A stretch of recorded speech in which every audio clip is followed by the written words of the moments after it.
హల్లెలూయా. Hallelujah. So దేవుని యొక్క సన్నిధిలో విశ్వాసంలో మనం ఉండాలంటే 3 కార్యాలు మనం నమ్మాలి, మనం చెయ్యాలి. పోయినసారి నేను ఎలాగా దేవుని యొక్క విశ్వాసంలో మనం ఉంటే మనము ముందుకు వెళ్ళగలుగుతామని మీకు చక్కగా చెప్పాను. ఒకటేంటంటే దేవుని నమ్ముకున్న వారు దేవుని యొక్క దీవెనలు వాళ్ళు పొందుకోవాలంటే మొట్టమొదటిగా వాళ్ళకి ఒక సోర్స్ మీద, అంటే ఒక పెద్ద వ్యక్తి మీద లేకపోతే ఒక బలం మీద విశ్వాసం ఉండాలి. ఈ పెద్ద వ్యక్తి ఎవరన్నా మనకి దేవుడు, అవునా కాదు? నేను డాడీ గురించి చెప్పాను. మా డాడీ చెప్తే నాకు ఏదైనా కొనిస్తాడు.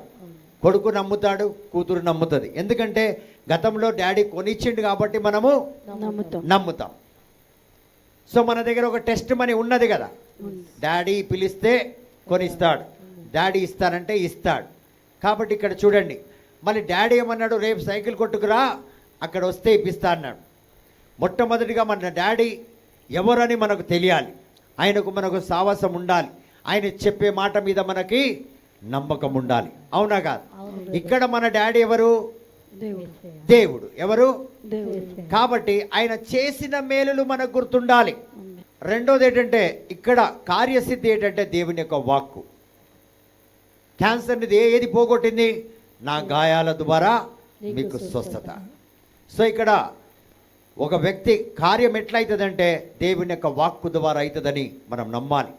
అందుకే ప్రతి వారం వాక్యాన్ని వినండి, మీరు దీవించబడతారు అని ప్రతి ఒక్క వారం మీతో చూడండి. విశ్వాసంలో నిలబడలేని వాళ్ళని దేవుడు అవిశ్వాసాన్ని తొలగిస్తున్నాడు, విశ్వాసాన్ని మీకు నేర్పించి. ఏం తొలగిస్తున్నాడు? నమ్మకం లేని తనాన్ని తొలగిస్తున్నాడు, పొందుకునే అవకాశం కలిగిస్తున్నాడు.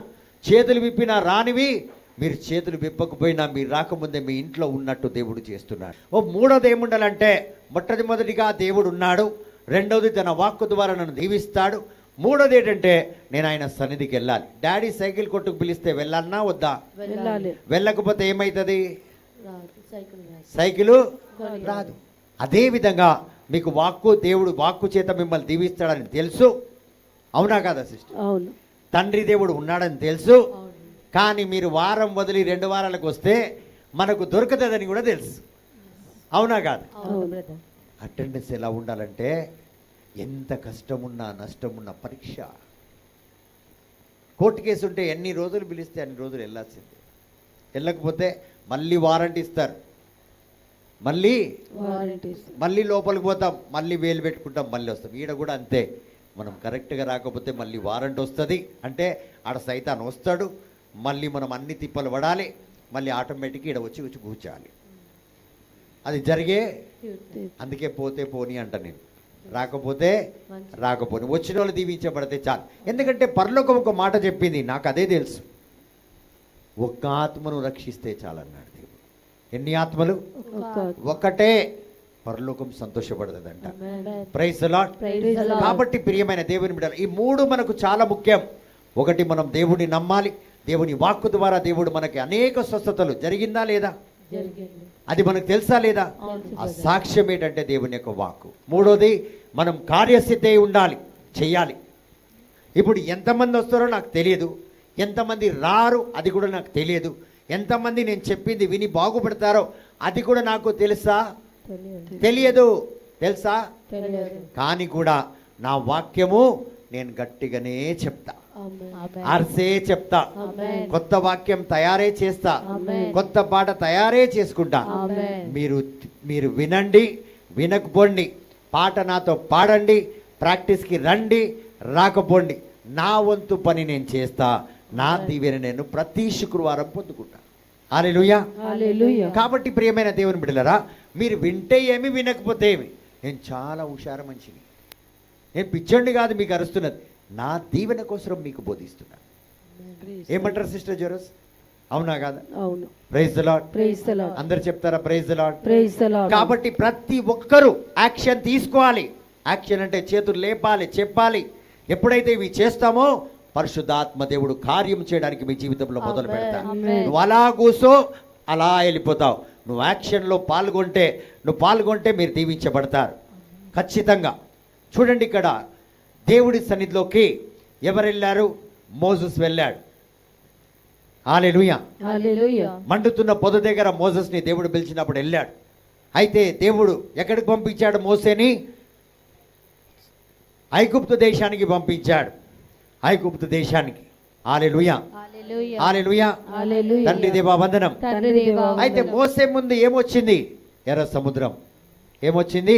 ఎర్ర సముద్రం. వాళ్ళు చాలా దగ్గరగా వెళ్ళిపోయారు. ఇజ్రాయెల్ బిడ్డలను మోసే ఎర్ర సముద్రానికి, ఆ సముద్రం ఒడ్డు దాకా వెళ్ళిపోయారు. అక్కడ దాకా వాళ్ళ జీవితం. హఠాత్తుగా మోసే ఏం చేశాడు చూడండి. ఏం చేశాడు మోసే? దేవుడి సన్నిధి దగ్గరికి వెళ్ళాడు. దేవుడి దగ్గరికి వెళ్ళి మాట్లాడుతున్నాడు. నా మాట జాగ్రత్తగా వినండి. దేవుడి దగ్గరికి వెళ్ళి, దేవా ఎర్ర సముద్రం ముందుంది, వెనుక వేరే సైన్యం ఉంది, ఏం చేయాలని అడుగుతున్నాడు. Praise the Lord. Praise the Lord. Hallelujah. Hallelujah. So దేవుడేమన్నాడు? నాకు వచ్చి నాతో ఎందుకు నువ్వు మాట్లాడుతున్నావు? నాకెందుకు మొరపెడుతున్నావు? నా సన్నిధిలో నువ్వు కన్నీరెందుకు గారుస్తున్నావు అన్నాడు. ఎవరితో? మోషే. మోసేతో. ఎల్లు సముద్రం దగ్గరికి వెళ్ళి, నీ చేతిలో ఏముంది? కర్ర. వాటిని సముద్రం మీద చాచు అన్నాడు. ఆమేన్. చూసారా? యాక్షన్. ఏమి అన్నాడు? నువ్వు ఏదో నీ చేతిలో ఏముంది అది తీసుకో అన్నాడు. నీ చేతిలో ఏముంది? నీ నోట్లో ఏముంది? నీ చేతిలో శక్తి ఉంది దేవుడిని స్తుతించడానికి. నీ నోట్లో శక్తి ఉంది దేవుడిని స్తుతించడానికి. పరిశుద్ధాత్మ దేవుడు కార్యం చేసే విధంగా నీలో ఆ దేవుడు ఆ సమృద్ధితనాన్ని దయచేసి ఉన్నాడు. కానీ మన సోమరితనము మనల్ని ముందుకి వెళ్ళనివ్వడం. నీ చేతులు ఎవరు ఆపుతున్నారు తెలుసమ్మా? లేపకుండా. సిగ్గన కావచ్చు, బాధన కావచ్చు, బలహీనమైన కావచ్చు, అదొక సైతాన్ నిన్ను ఆపుతుంది. ఊరికే ముందుకు వెళ్ళకు మోసే, ముందుకు ఊరికే వెళ్ళకు. నీ చేతిలో ఏముంది దాన్ని తీసుకొని వెళ్ళమన్నాడు. కాబట్టి ఊరికే వచ్చి కూర్చోకు, నీకేం రాదు. నీలో ఉన్నది తీసుకొని వెళ్ళు. మోసే చేతులు ఎత్తితే ఎర్ర సముద్రం చీల్చబడుతుంది. ఈరోజు నువ్వు చేతులు ఎత్తితే నీ కుటుంబం ఉన్న బలహీనలన్నీ చీల్చబడుతుంది. ఆమేన్. నీ బాధలు తొలగిపోతుంది. ఆమేన్. హల్లెలూయా. హల్లెలూయా. ఎప్పుడైతే మోసే దేవుని నమ్ముకొని ఆ సముద్రం మీద కర్రను చాచాడు, తన చెయ్యిని చాచాడు, ఎర్ర సముద్రం రెండుగా చీల్చబడ్డది. ఆమేన్. దేవుడు చెప్పిన మాట చెప్పినట్టు చెయ్యాలి. అంతే, చెప్పినట్టు చేయాలి. మీరు నిండుగా దీవించబడతారు. ఆమేన్. చేస్తలేం కాబట్టి ఆలస్యం అవుతుంది. లేకపోతే ఇదే వారం, ఇదే రోజు, ఇప్పుడే మీ జీవితంలో ఏదైతే కావాలో అది అయిపోతుంది. ఆమేన్. మోసే చేతులు ఎత్తినప్పుడు 10 రోజుల తర్వాత అయ్యిందా? సముద్రం, ఎర్ర సముద్రం రెండుగా 10 రోజుల తర్వాత తీర్చబడ్డదా? అప్పుడే అదే క్షణం నువ్వు ఎత్తితే ఇదే క్షణం ఇప్పుడే నీ జీవితంలో ఏదైతే కావాలో అది అయిపోతుంది. ఆమేన్. కాబట్టి నీ భూమి నీది అనడానికి మొట్టమొదటిగా నీ దగ్గర ఏముంటది? డాక్యుమెంట్. ఏముంటది? డాక్యుమెంట్. డాక్యుమెంట్ ఉంటుంది. భూమి ఉన్నది అంటే దేవుడు ఉన్నాడు. డాక్యుమెంట్ ఉన్నాడంటే దేవుని యొక్క వాక్కు ఉంది మన దగ్గర.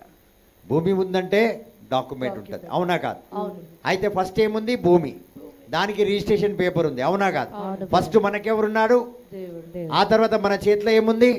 వాక్కు ఉన్నది. Praise the Lord. Praise the మూడోది లార్డ్. ఏం చేయాలి? మనం పాటించాలి. మూడోది ఏం చేయాలి? వాక్యాన్ని పాటించాలి. చెప్పింది వినాలి. చెయ్యాలి. అయితే ఈ 3 కార్యాలు ఎప్పుడైతే మనం చేస్తామో ఖచ్చితంగా మనం దీవించబడతాం. ఆమేన్. మొట్టమొదటిగా ఎవరు ఉండాలి? దేవుడు. రెండోది ఎవరు ఉండాలి? వాక్యం మూడోది ఏముండాలి? పాటించాలి. ఏది చెప్తే అది పూచ తప్పకుండా మనం పాటించాలి. ఇది చాలా చాలా చాలా ముఖ్యం ప్రతి ఒక్క క్రైస్తవ జీవితంలో. చాలా మందికి విశ్వాసం ఉంది. ఎంతమంది విశ్వాసం ఉంది? అందరికి ఉంది. కానీ కార్యం మాత్రం చేయం. సో కొన్నిసార్లు ఈ 3 కార్యాలు కూడా మనం చేస్తాం.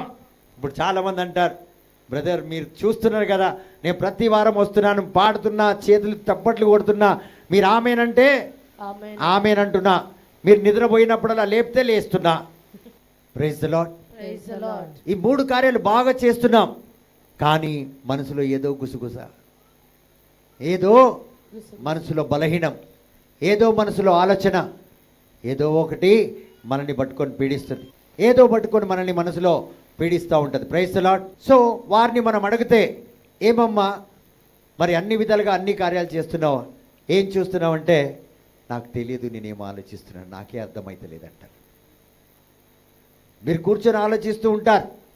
ఇప్పుడు సహోదరి ఉందనుకోండి, ఎంతో బాధపడి అక్కడి నుంచి వస్తుంది, ఎన్నో రకాలుగా దేవుడి పట్ల విశ్వాసం కలిగి ఉంది, అయినా కూడా మనసులో ఏదో ఒక బలహీనమైన ఆలోచన. ఆమెను అడిగితే ఏమమ్మా ఆలోచిస్తున్నావు, ఏం చేద్దాం అనుకుంటున్నావు, ఇప్పుడు ఇక్కడ ఏం అవుతలేదు కదా, నువ్వేం చేద్దాం అనుకున్నంటే నేను అట్లా ఏం అనుకోవడం లేదు. చివరికి ఏమంటుందంటే దేవుడి మీద నాకు విశ్వాసం ఉంది అంటది. కానీ మనసులో వేరే ఆలోచన ఆమెకు ఖచ్చితంగా. ఇప్పుడు మీ మనసులో ఎంతమంది మనసులో అలాంటి ఆలోచన ఉంది? ఎందుకు అలాగా వాళ్ళు సందేహపడుతున్నారంటే వారికి ఇంకా దేవుడు అర్థం కాలే. ఇంకా వారికి అర్థం దేవుని మీద పూర్తిగా అర్థమైతేనే విశ్వాసం వస్తుందని ముందు నుంచి చెప్తున్నాను. వారికి ఇంకా దేవుడు అర్థం కాలే. Praise the Lord. Praise the Lord. Hallelujah. Hallelujah. ఎప్పటి వరకైతే దేవుడిని మీరు నమ్ముతారు, నమ్మగలుగుతారు అంటే ఎప్పటి వరకైతే బేసిక్ థింగ్ దేవుని యొక్క వాక్యం మీకు అర్థం కాకపోతే అప్పటి వరకు పూర్ణ విశ్వాసం, ఆత్మతో, సత్యముతో, బలముతో మీరు ఆయన నమ్మలేరు. కేవలం పైకి నమ్మగలుగుతారు. ఈ పైకి నమ్మిన వాళ్ళే సందేహం కలిగి ఉంటారు. ప్రియమైన దేవుని బిడ్డలారా, praise the Lord. Praise the Lord. Hallelujah. Hallelujah.